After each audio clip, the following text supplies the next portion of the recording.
Чындыгында депутаттык комиссиянын төрагасы, депутат комиссия түзүлгөндө профсоюздар текшерүү боюнча ошонун төрагасы Шайлоо Карыбекович эң туура маселени айтып кетти да.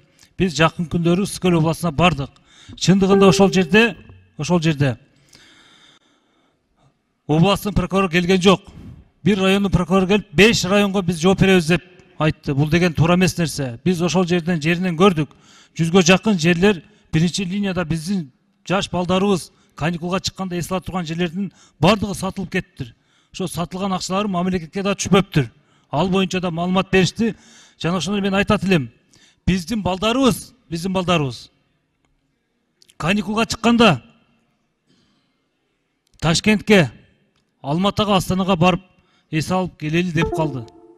Эмне үчүн Ысык Көлгө баралы? Эмне үчүн Жалал Абадка баралы?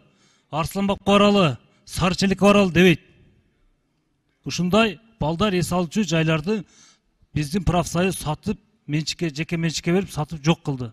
Туура, жеке менчикке берсин, бирок иштете турган адамдарга бербейби? Атканага окшоп калыптыр, биз барып келдик. Өздөрү да кайтышты.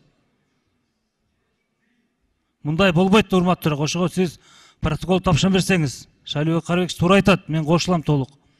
Ушул тиешелүү министрликтерди чакырып, бул жерден биз суроо жооп кылалы. Качанга чейин ушинтип отура беребиз? Биз келечек балдарды ойлоп койлу, мейли өзүбүздү ойлобойлу. Өзүбүздү ойлоп, унчукпай отура берели. Бирок балдарыбызды ойлоп, келечекти ойлоп, шарт түзүп берип койбойлубу? Же каникулга чыкканда биздин балдар Ташкентке, Алматыга, Астанага барып эс алабы?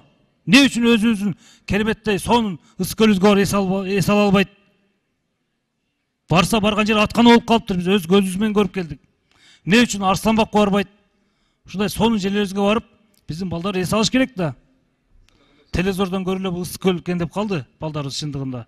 Рахмат.